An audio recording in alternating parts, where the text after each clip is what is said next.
Hello दोस्तों, आप सभी का स्वागत है अप्रोच सीजीपीएससी एंड व्यापक में।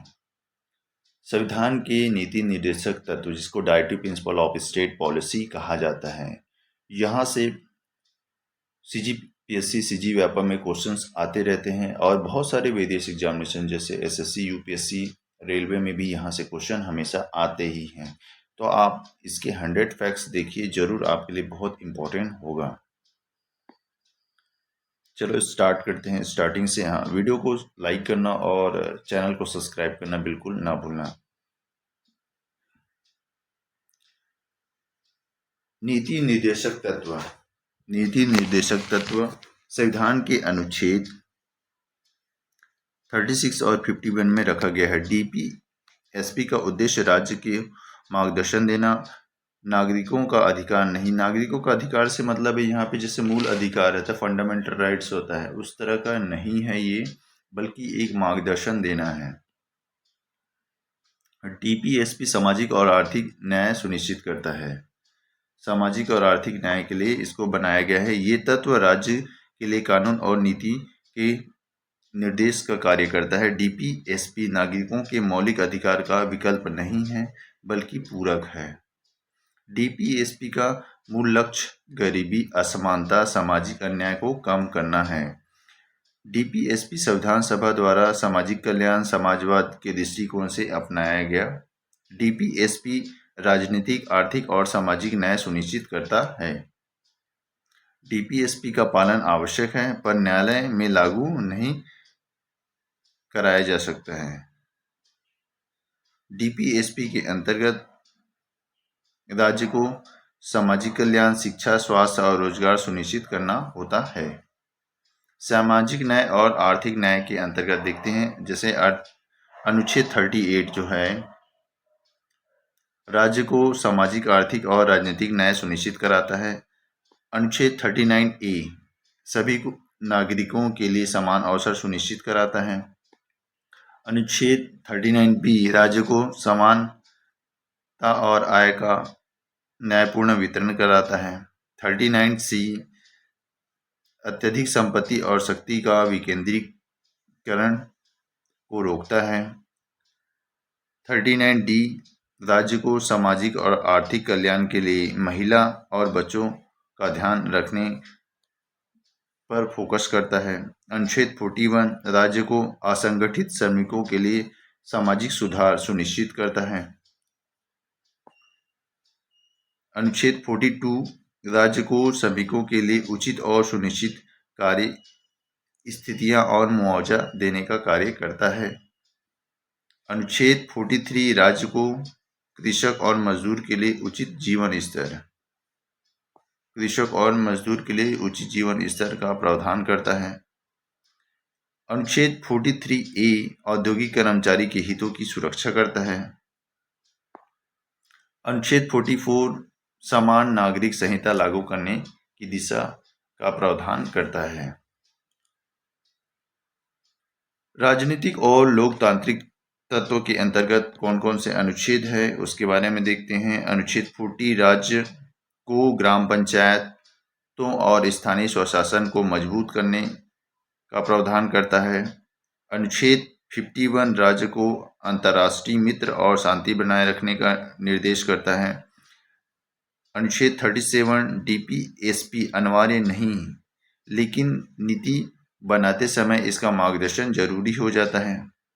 डीपीएसपी में राजनीतिक जवाबदेही और प्रशासनिक पारदर्शिता सुनिश्चित करने का प्रावधान करता है। डीपीएसपी में सभी नागरिकों के लिए समान मतदान और भागीदारी को सुनिश्चित करता है। डीपीएसपी में लोकतंत्र और संघीय ढांचे की रक्षा का प्रावधान करता है। डीपीएसपी में भ्रष्टाचार और मनमानी से बचाव का निर्देश करता है।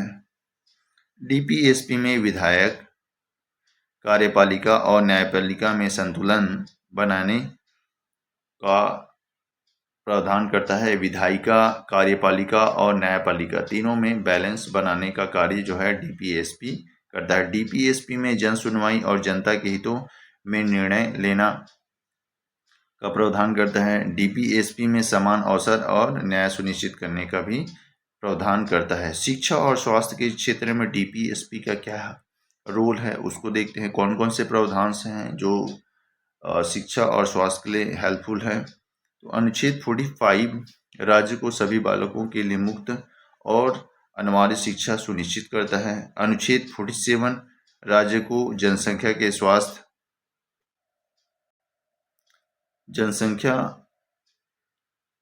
स्वास्थ्य और पोषण का ध्यान रखना डीपीएसपी के प्रावधानों के अंतर्गत आता है। डीपीएसपी के अनुसार सार्वजनिक स्वास्थ्य सेवाओं का सशक्तिकरण होता है। डीपीएसपी में महिला और बच्चों के स्वास्थ्य का विशेष ध्यान रखने का प्रावधान है। स्वच्छता और स्वच्छ पर्यावरण सुनिश्चित करना डीपीएसपी के अंतर्गत आता है। समान शिक्षा और रोजगार का अवसर डीपीएसपी के अंतर्गत आता है। डीपीएसपी में कौशल विकास और व्यावसायिक शिक्षा जो होता है वो डीपीएसपी के प्रावधानों के अंतर्गत आता है। डीपीएसपी में समान शिक्षा के माध्यम से सामाजिक न्याय को फोकस किया जाता है। डीपीएसपी में गरीबी और पिछड़े वर्ग के लिए शिक्षा और स्वास्थ्य को भी फोकस किया जाता है। डीपीएसपी में सार्वजनिक स्वास्थ्य और शिक्षा योजनाओं को मजबूत करने के प्रावधानों को रखा गया है। अल्पसंख्यक और कमजोर वर्गों की सुरक्षा अनुच्छेद 47 राज्यों को अल्पसंख्यक, अनुसूचित जातियों और अनुसूचित जनजातियों के कल्याण का निर्देश भी देता है।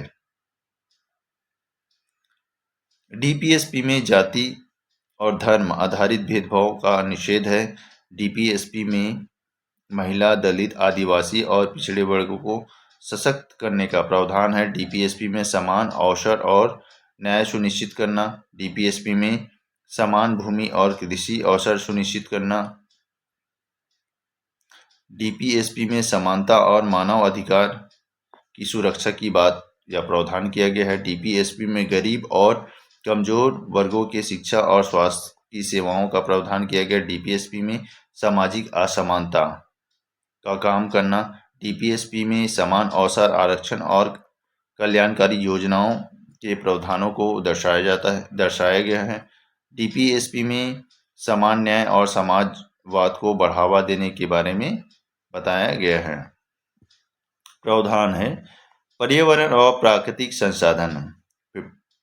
अनुच्छेद 41A जो राज्य को पर्यावरण संरक्षण का निर्देश देता है। डीपीएसपी में वन और जल स्रोतों की रक्षा का प्रावधान देता है। डीपीएसपी में सतत विकास और प्रदूषण नियंत्रण के प्रावधानों का संकेत देता है। डीपीएसपी में सामाजिक, भूमि और न्याय उपयोग के प्रावधानों को दर्शाता है।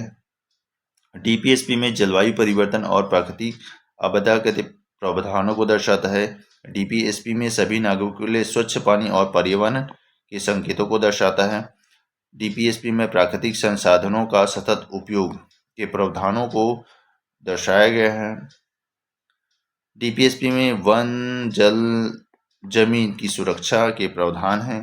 डीपीएसपी में सार्वजनिक संपत्ति और संसाधनों का न्यायपूर्ण वितरणों का प्रावधान है। डीपीएसपी में पर्यावरण न्याय सुनिश्चित करने का प्रावधान रखा गया है। अगर हम आर्थिक और वित्तीय नीति के बारे में बात करते हैं तो डीपीएसपी में समान आर्थिक अवसर और गरीब उन्मूलन के बारे में प्रावधान है। डीपीएसपी में कृषि, उद्योग और सेवा क्षेत्र में संतुलन विकास का प्रावधान है। गरीब किसानों के लिए ऋण और सब्सिडी का प्रावधान है। समान कराधान और वित्तीय न्याय का प्रावधान है। गरीब और मजदूरों के लिए रोजगार और सामाजिक सुरक्षा का प्रावधान है। कृषि और ग्रामीण विकास को प्रोत्साहित करना इसके अंदर का है। समान आय और संपत्ति का वितरण, सामाजिक कल्याण और वित्तीय सुरक्षा के प्रावधानों को डीपीएसपी के अंतर्गत आर्थिक और वित्तीय नीति के अंतर्गत रखा जाता है। उद्योग और व्यापार में न्यायपूर्ण अवसर के समान अवसरों को दर्शाता है। समान आर्थिक विकास और गरीबी उन्मूलन की दिशा में प्रावधान रखे गए हैं। कुछ इम्पोर्टेंट और है इसमें, जैसे डीपीएसपी में राष्ट्रीय एकता और अखंडता के बारे में को बढ़ावा देने के बारे में बात किया जाता है। अंतर्राष्ट्रीय सहयोग और मित्रता सुनिश्चित करने के बारे में इसमें बात किया जाता है। शिक्षा, स्वास्थ्य और रोजगार की प्राथमिकता देने के बारे में बात किया जाता है। महिला सशक्तिकरण और सामाजिक सुरक्षा के बारे में बात किया जाता है। श्रमिकों के अधिकार और जीवन स्तर में सुधार करने के बारे में इसमें प्रावधान रखा गया है। गरीबी, भूख और बेरोजगारी के खिलाफ उपायों का प्रावधान रखा गया है। सामाजिक कल्याण और न्याय सुनिश्चित करना, इसमें रखा गया है। समानता और स्वतंत्रता का संतुलन बैलेंस रखा गया है। स्थायी स्वशासन और पंचायतों का सशक्तिकरण इसमें रखा गया है। सभी नागरिकों के लिए समान अवसर और न्याय के संकेतों के प्रावधानों को इसमें रखा गया है। समान नागरिक संहिता का लक्ष्य इसमें रखा गया है। गरीब और पिछड़े वर्गों के लिए विशेष प्रावधान डीपीएसपी के अंतर्गत रखा गया है। कृषि और ग्रामीण विकास की नीतियों के प्रावधान जो है इसके अंतर्गत रखा गया है। समान शिक्षा और कौशल विकास के प्रावधानों को इसके अंतर्गत रखा गया है। स्वास्थ्य और पोषण सुनिश्चित करना इसके अंतर्गत रखा गया है। सामाजिक कल्याण और नीति निर्धारण डीपीएसपी के अंतर्गत रखा गया है। राज्य के लिए मार्गदर्शन और कानून निर्माण में डीपीएसपी का बहुत बड़ा महत्वपूर्ण रोल होता है। समानता, स्वतंत्रता और न्याय के स्तंभ बनाए रखने में डीपीएसपी के अंतर्गत प्रावधान रखा गया है। डीपीएसपी में अल्पसंख्यकों और कमजोर वर्गों की अधिकार सुनिश्चित करने के बारे में प्रावधान रखा गया है। इसमें सतत विकास और पर्यावरण संरक्षण के बारे में भी प्रावधान रखा गया है। आर्थिक न्याय और रोजगार सुनिश्चित करना डीपीएसपी के अंतर्गत रखा गया है। समान कराधान और वित्तीय सुरक्षा डीपीएसपी के अंतर्गत रखा गया है। श्रमिकों और किसान कल्याण सुनिश्चित करना भी डीपीएसपी के अंतर्गत रखा गया है। सामाजिक कल्याण और पिछड़े वर्गों का विकास भी डीपीएसपी के अंतर्गत प्रावधान किया गया है। समान अवसर और रोजगार सुरक्षा जो है डीपीएसपी के अंतर्गत रखा गया है। राष्ट्रीय एकता और अखंडता बनाए रखने में डीपीएसपी के प्रावधान का महत्वपूर्ण रोल होता है। लोकतांत्रिक मूल्य और प्रशासनिक जवाबदेही में डीपीएसपी के प्रावधानों का महत्वपूर्ण रोल होता है। सभी नागरिकों के लिए समान शिक्षा और स्वास्थ्य सेवाएं डीपीएसपी के प्रावधान में रखा गया है। राज्य के लिए नीति और कानून बनाने में इसका महत्वपूर्ण योगदान है। समानता, न्याय, स्वतंत्रता के सिद्धांत को सुनिश्चित करना डीपीएसपी के प्रावधानों के अंतर्गत रखा गया है और यह एक महत्वपूर्ण है। आज के लिए इतना ही। धन्यवाद। अगर किसी तरह का मिस्टेक हुआ हो तो सॉरी, और मैं इसको इम्प्रूव करने की कोशिश कर रहा हूँ धीरे धीरे। आज के लिए इतना ही। धन्यवाद। Please like, share and subscribe this channel. Thank you.